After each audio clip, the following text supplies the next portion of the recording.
Адам баласы ilahi hem nazik жаратылған. Егер де ол табиат інамынан ақыллана, дұрыс пайдалана білсе, дәрт hem ondan жырақта болары сөзсіз. Ал науқаслардың дәртіне дауа беруші insanlar бұл şifakerler.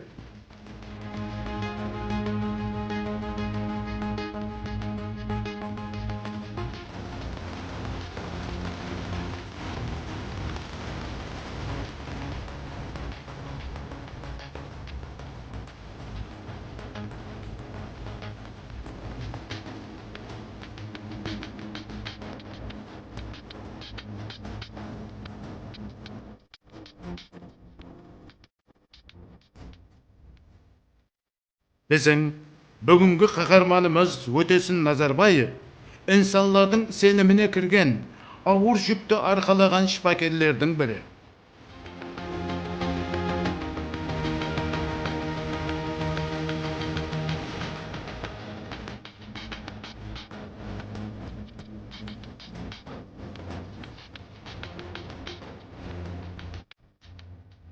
Өмірдің көздалдығы, қадір қымбаты бұл денсаулықта. Соның ұшында адамlar бір-біріменен ұшырасқанда, саламатсыз ба? Денсаулығыңыз жақсы ма деп сұрасады. Һәм қош саламат болың деп қошласады. Өтесін Назарбаевтың минет күні адамлардың хал жағдайын сұраудан, денсаулығын көруден басыланады. Olamazsınız mı? Allah. Nerede? Cevadırsınız. Yani. Bugün yerinde? Nasıl da? Bu değerli kaptan. Ayaklar sizden kadar.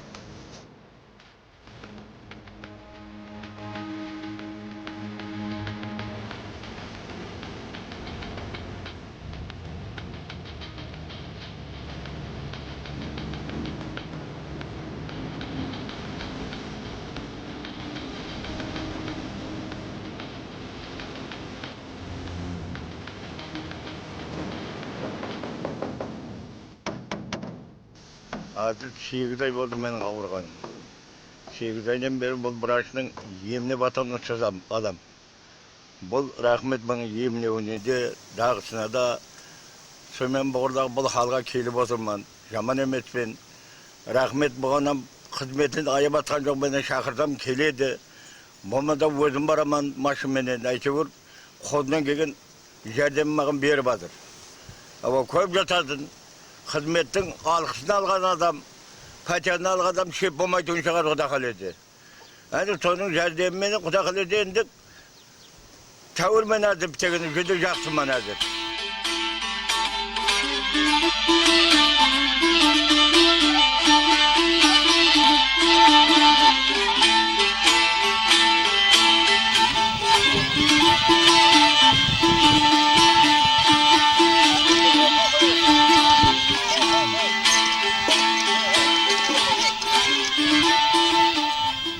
Abu Ali ibn Sina өзі давалап атырған науқасларға қарап. Біз үшеуміз, мен, сен һәм науқаслық. Егер сен мен тарапқа өтіп алсаң, ол жеңіледі. Егер ол тарапқа өтіп алсаң, екеуіңізді жеңуің қиын болады деген екен. Сенім жүгі ауыр. Әнекей, Қазақ-Дария ауылдық емлеуханасының бас шипакеріне ұсы сенім жүгі Ibn Sina'ның даналық сөзлері тынышлық бермес аслан.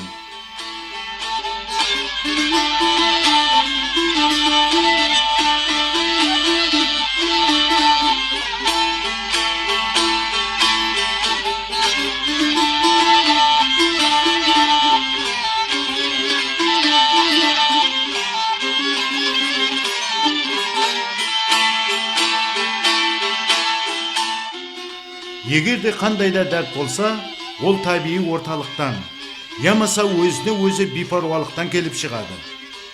Жаратылыста һәмме дәрттің де дауасы бар. Біз барлық кеселдіклерді өзіміз жеңіп білуіміз керек.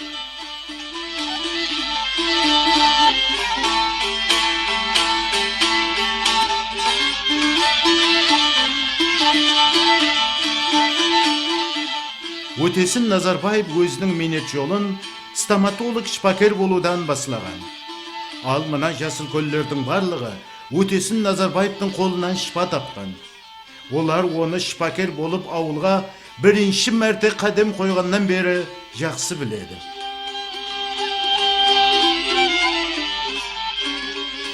Қандай адам келсін алдына, оны үлкен кішісіне қарамайды. Сондай бір өзінің жұмсақ характерімен қарайды да, һәм қарағанда да ол ауруын сон қай жері ауырып тұрыпты, қандай дәріні жұмсау керек оған.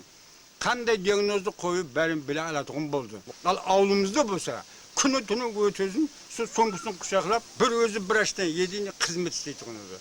Үлкен кішіге білмесе, диагнозды қойып, скорый помощь болса, ямазан совхоздан машина алып, мына жерде Шымбай деген қаламыз бол, соған апарып, барып операция істеп, басында болып қайтып келетіні. Осы не диагнозды сөйді қойып кетсе, сол диагнозбен барып рентгенге түсіріп, операцияны істей беретін ол.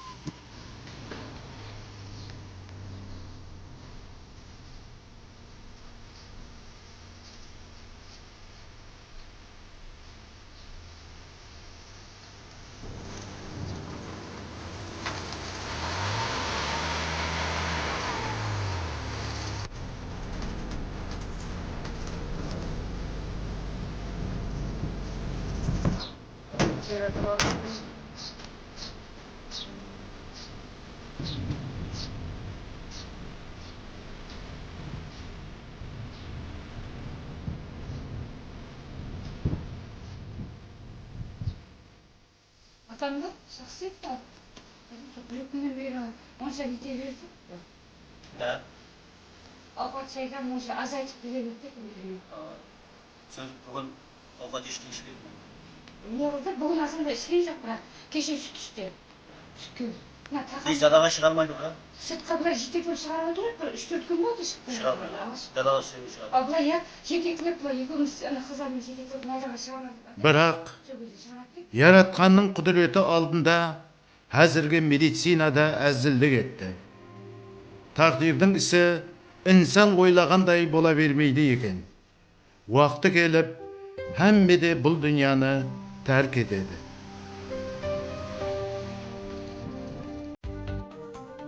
Өтесін Назарбаев Қазақдария ауылында балықшылар шаңырағында дүнияға келген. 1970 жылы Ташкент медициналық институтын біткеріп шығып, өзі туылып өскен аймақтағы ауылдық емдеуханада дәслепкі менет жолын басылады.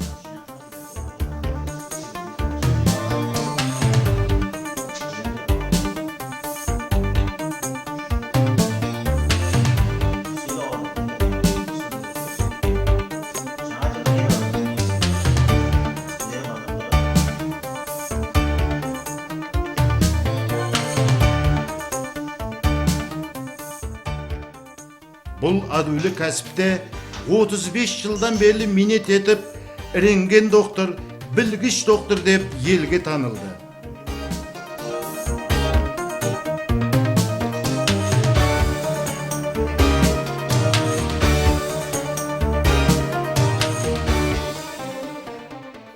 Ол дәслепкі минет жолын басылаған жылдардан ақ сол аймақта шпакерлерден бір өзі еді. Адамлардың сенімін ақлай алған шпакер бүгінгі күні акушер-гинеколог, терапевт, хирург, педиатр, стоматолог, лор докторы, құлласы, медицина қанегеліктерінің көпшілігін бір өзі атқарып келатыр.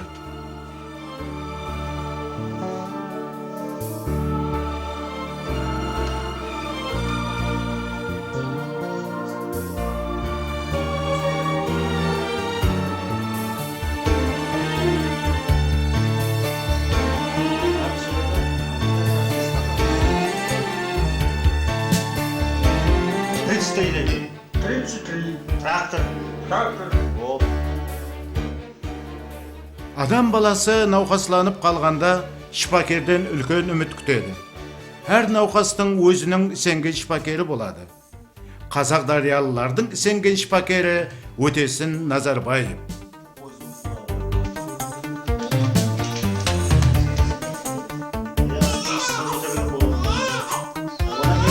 Her bunları 3 saatten 2 saatten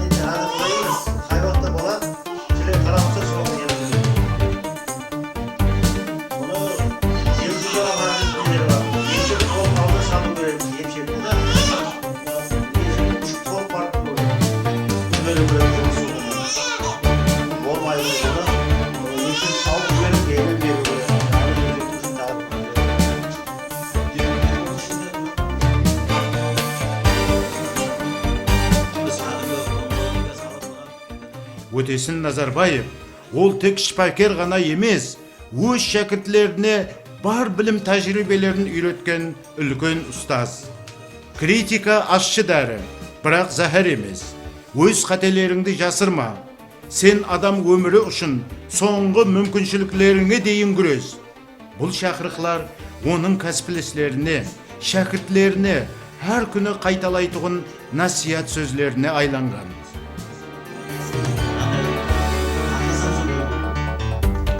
медицина қызметкерлерінің еңбекақыға бастау болғаны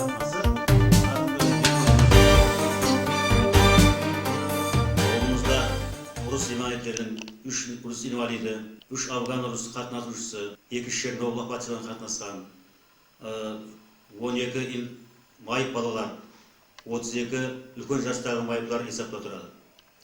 Бұлардың хаммесіне социалдық жақтан районнан комитет һәм өзіміз медицина жағынан жәрдем көрсетілмекте. Ауыл халқына көрсетіліп жатқан жәрдем 20 койкының 10 койкысы терапия бөлімі, 5 койкысы туу бөлімі һәм 5 койкысы балалар бөлімі болып есептелінеді. Ауылымыздың ұлыма туушылық көрсеткіші 2003 жылмен салыстырғанда 2019-да 7 болған болса, 2005 жылы 17-де 1, өлімшілік 2003 жылы 7-де 8 болған болса, 2005 жылы 2-де 4, балалар өлімшілігі 2003 жылы 1000 балаға 1 бала қайтыс болған болса, 2005 жылы ұлыма балалар өлімшілігі болмады. Har жылғы ұлыма халықтың өсушілігі 15 һәм 13 атрапында 1000 адам есебінен тура келеді.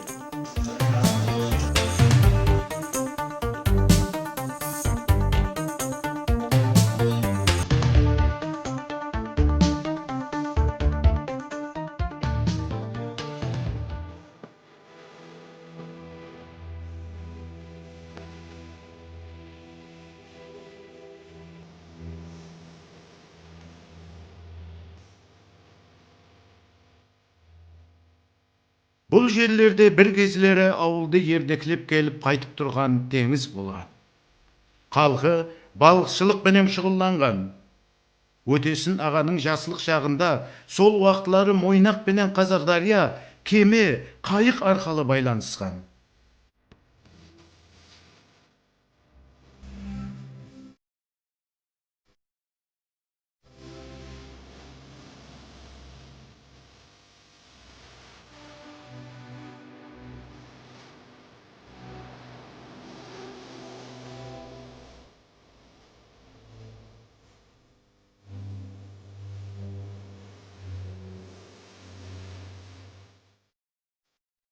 Ал әзір ол теңіз жоқ. Бірақ адамлар елеге дейін сонша қиыншылықларға көніп жасап келатыр. Олар қиын шараятларда пахта салы жетістіреді, балық аулайды, мал шаруашылығы менен шұғылданады.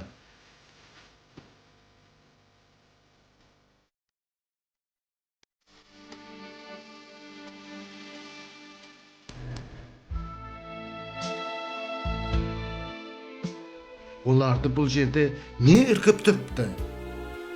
Оларды бұл жерде іркіп тұрған нәрсе отанға деген сүйіспеншілік, өткен ата-бабалардың рухы, олардың мазарлары һәм кіндік қаны тамған жер.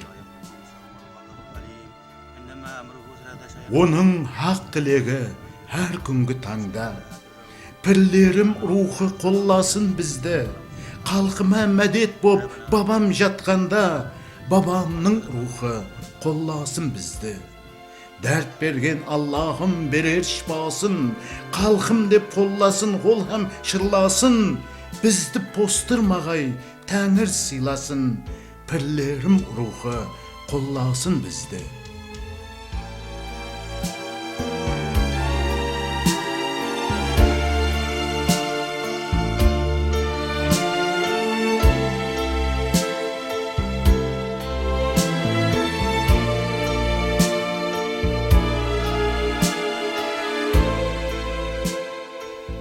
Медицина ілімінің атасы Абу Али ибн Синаның бай мираслары бүгінгі күнде де халық медицинасында кең қолданылып келеді. Біздер медицина қызметкерлері халық медицинасына соған көбірек итибар беруіміз керек. Қазіргі уақытларда міне қолданып жатқан дәрілерге әмесі синтетик дейміз, химиялық жолмен алынған элемент бәріне. Сосын адамға мұның тәсірі көбірек болады. Аллергиялық аурулар көбейіп жатырыпты міне соның себебінен. Сол үшін де біз егер де көбірек шөптен пайдалансақ, мысалы, сол уақытларда біз енді Абу Али ибн Синаның өзі бұрынғы уақытта ол бәрі химиялық препаратларды қолданбаған, мәселен. Сол шөплерден пайдаланған. Сонда енді әрбір шөптің өзіне бір керекті, ауруға керекті жерлері бар. Олардан жантақты алсақ, міне, жантақ өсімлігі жаз айларында жүдә керекті өсімлік болып есептелінеді. Бұл қайнатпа қылып бұны егер де берсек, балаларды іш ауру кеселігінің алдын алады. Адамның міне шөлеп келген шөлін қандырады. Бұны гүлі, тамыры, әмесі бұл ұлыма тамырына дейін пайдалы. Оның атқұлақ өсімлігі бар. Бұл атқұлақ өсімлігі гипертония кеселігі дейміз, міне қан басымы жоғарылағанда, мына жаралардың аузын ашуда, әрқилы фурункул, карбункулларға байласа, жақсылап тазалап тұрып, міне соны не қылса, бұл жазылады. Ол аузын ашады, һәм кейін іріңді алады ішіндегі. Һәм істі қайтарады.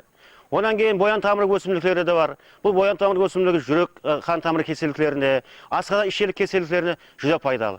Бұлардың әмесінде өзіміздің практикамызда көріп жатырмыз. Бұны жаз айларында алып, кептіріп, таярлап, соны өз қолымыздан таярлап ауруларға береміз. Дәрілердің химиялық препаратларының әмесі қалтаға қарайды olan дәрілер болады. Себебі қымбат әмесі. Бұлардың бағалары пәлен мыңға дейін барады. Енді шөптен істелген дәрілердің дәрежесі оны неше мәртебе, біз ең төменде 10 мәрте, 20 мәртеге дейін соның бағасы азын болуы. Бұл маканда 20-ға жақын жер асты шипа бақшы сулары бар. Жергілікті халқымыз, әттегі қоңсылас республикалардан да адамлар келіп, емлік қасиетіне ие ыссы бұлақ суларынан даваланып жатыр.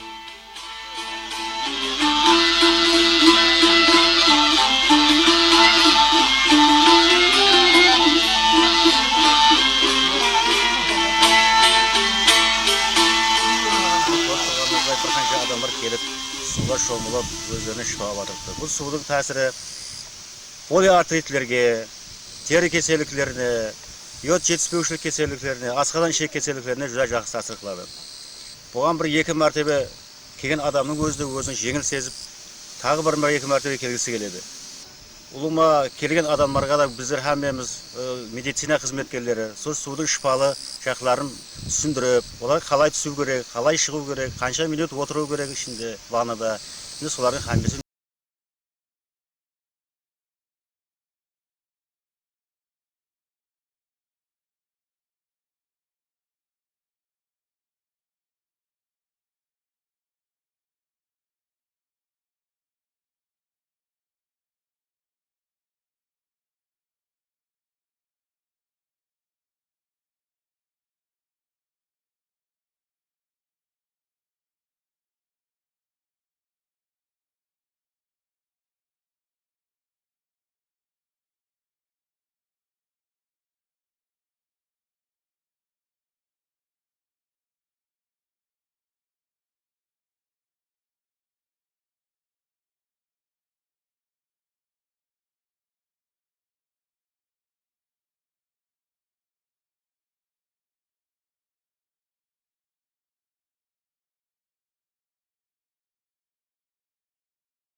Үлкен шаңырақтың басшысы, басқалар хәуес еткендей етіп жасау бақытына мияссар болған бақытлы инсан. Алла інәм еткен саулық мәртебе, бақытқа жетпеге саулық керек тұр. Инсан деп аталдың орның бір төбе, дүния теңіз, өмір қайық демек тұр. Науқас дәртке шатпай алла инсанды, табиат қойнында пәришан болсын, қайғы қайылып қалмай теңізде, өмірге инсанның кеуілі толсын.